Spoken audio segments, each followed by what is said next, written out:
Hallo mense, ek hoop julle het ons videoetjie gister geniet van die suurlemoensap, die uitdruk en sovoorts. Ok, vandag is ons terug op die dinge van voorbereiding. Nou, ek gaan nou op 'n ander dingetjie fokus. Ek het nou 'n bietjie deur die voorbereiding videoetjies gegaan ensovoorts. En daar's redelik ietsie van alles. Daar's nou maar 'n ander aspek waarna ek vandag wil kyk. En dis maar altyd 'n groot vraag op mense se lippe. En dit is nou maar die konsep van wanneer wat gebeure.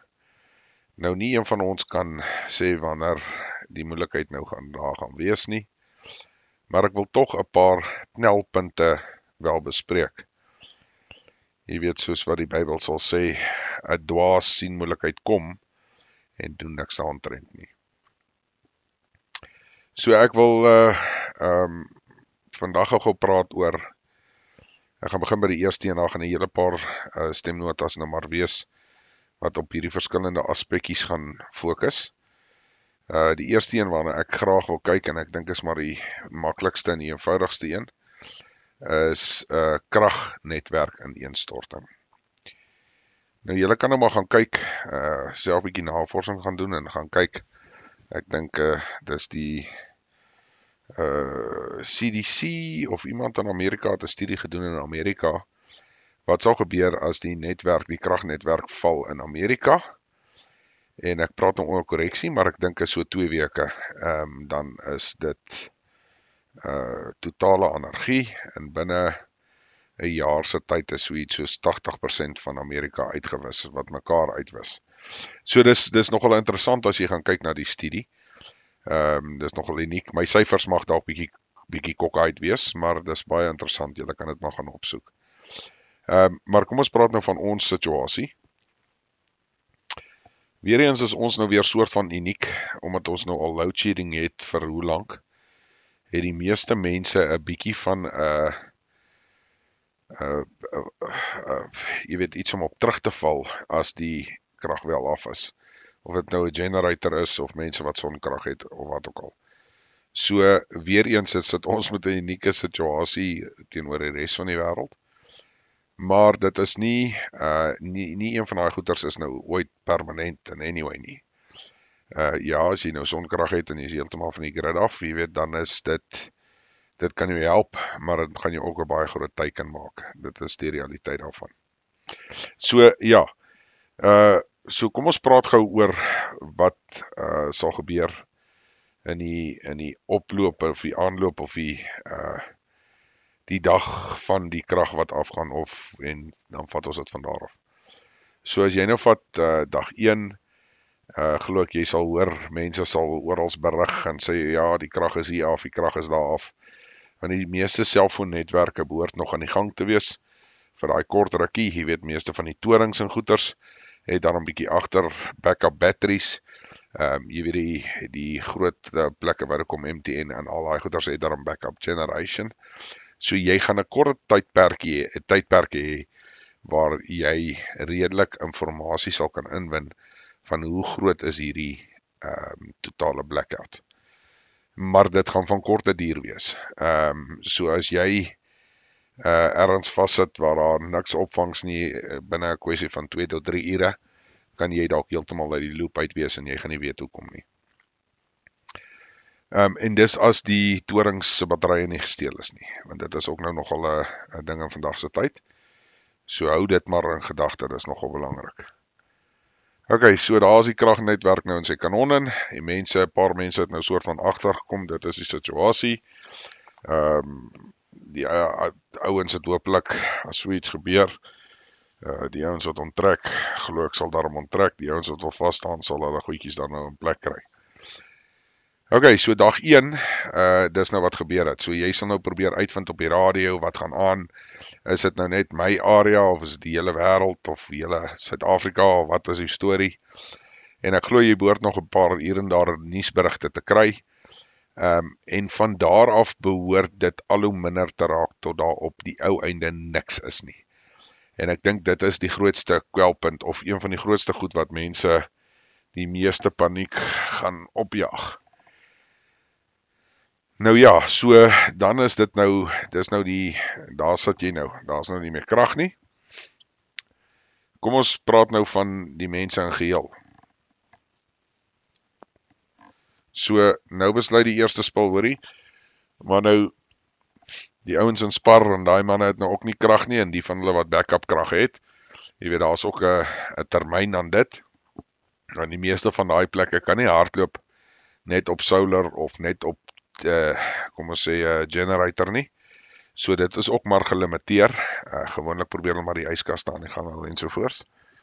Maar ek glo ook dit is ook die plekke wat eers geteken gaan word om dan nou basies die voedsel ensovoorts wat dan nou gepaard gaan. Want dit sal totale paniek veroorsaak in my opinie. Ek dink nie dit gaan 'n situasie wees waar die mense gaan sê, okay, kom haal maar die kos, want dit gaan dalk afgaan of so iets nie. Okay, so kom ons sê, dit was nou dag 1. Dag 2, nou gaan jy uit en uit anargie ervaar waar mense net in winkels ingaan, plunder, te kere gaan, vat wat hulle kan, steel, you name it. Dan van daar af, en hier is waar die groter probleem nou inkom, nou het die mense nou 'n klomp kos gevat, die wat gelukkig is of slimmer was, het seker nou maar 'n bietjie meer kos gevat, soos jy weet, voedsel wat nie noodwendig in 'n yskas of 'n ding moet wees nie. So dis nou meer kos wat jy droë rantsoene en so, en dalk blikkies kos. So hulle is daarom redelik gesort vir, kom ons sê 'n dag of 3. Want onthou, een ding wat baie mense vergeet is daai teiken of daai plek waartoe jy weet die mense gaan, almal gaan soontoe. Dis nie net een spesifieke spul of 10 of wat ook al nie, dis almal weet die Spar het dit, of die Checkers het dit, of die Shoprite het dat. So daai plekke word maar almal geteiken. Nou moet jy in gedagte hou, plekke soos apteke ensovoorts, selfe storie. Ek dink nie daar gaan 'n plek gespaar word nie. Even tire plekke, dit maak nie regtig saak nie. Want dis maar hoe dit sal broei en aanhou. Nou moet jy kyk, okay, nou as jy nou bietjie ons geskiedenis gaan volg en jy kyk wat gaan dit vat om byvoorbeeld 'n plek soos Eskom weer aan die gang te kry, dan gaan jy sien dit is nogal moeilik en swaar. Ons het nie regtig die vermoë om Eskom weer aan die gang te sit nie, so ons gaan moet vra vir hulp van ander lande af. En as ek bedoel ander lande, dan sit nou, ek dink plekke, praat nou onder korreksie, maar ek dink is Botswana of iets, een van daai plekke. Ek weet Kuiberg kon dit op 'n stadium gedoen het, maar dan moet al die eenhede 100% hardloop. En ek dink nie dit is meer die geval nie. Mense verstaan nie altyd mooi hoe die kragnetwerk werk nie. Jy het 'n frekwensie wat moet hardloop en daai frekwensie moet gehou word. As daai frekwensie val, dan val die netwerk. Dis hoekom jy ook goed kry soos load shedding ensovoorts. Okay, so kom ons beweeg dan nou na die volgende dag toe. So nou is dit totale chaos gewees. Almal het nou gevat wat hulle wil. Die winkels staan waarskynlik leeg, stikkend, vensters in sy kanonne in die plekke wat nie gebrand het nie. Al die drankwinkels en die koswinkels en die takeaway winkels, alles is geplunder. Maar nou sit jy bietjie met 'n probleem. Of kom ons stel dit so, jy sit dalk met 'n bietjie van 'n gaping. En die mense wat nou die plekke geplunder het, sal nou waarskynlik hulle gaan self geteken word binne hulle eie plekke. En wat ek daarmee bedoel is, as jy nou Sunny is wat in die lokasie bly en Kosie sien jy het gister 2 vol kruiwaas blikkie kos daar aangebring, maar Kosie het nou nie meer kos nie, dan gaan hy na Sunny toe gaan en hy gaan haar vra, en die tweede keer gaan hy vra nie, hy gaan net vat. So even in daai scenario sit jy met 'n redelike groot risiko self. Okay, so daar's nou daai punt dan nou half uitgesort, maar nou kom ons skiep 5 dae van daar af. Nou raak dit 'n probleem, want nou het niemand meer kos nie. So die enigste plekke waar jy wel weet daar nog voedsel beskikbaar gaan wees, is op die plase, platteland, hoe ook al jy dit nou wil noem, die buitewyke van die dorp. Die boer met die beeste, die boer met die skape, die boer met die mielies, die boer met die koring, die boer met dit, die boer met dat. En dis waar die volgende risiko dan nou kom. En dis waar jy dan nou moet half in 'n scenario hooplik sit, waar jy jouself dan nou op die platteland seker meerendeels gaan moet kan beskerm. En ek dink ook dis waar die idee ook maar van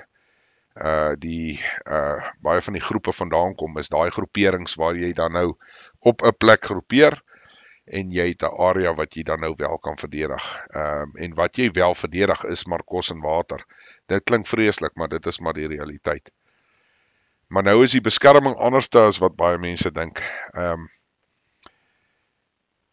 Ek dink baie mense slaan vas met jy weet, jy het 'n golfstok met golfballe, maar ek weet nie of dit net so eenvoudig gaan wees nie. Ek dink goed waarvoor jy baie erg moet waak is goed soos brand, ensovoorts. So, dis maar iets wat ek julle mee wil laat, maar dis so kort analise van wat sal gebeur as Eskom val.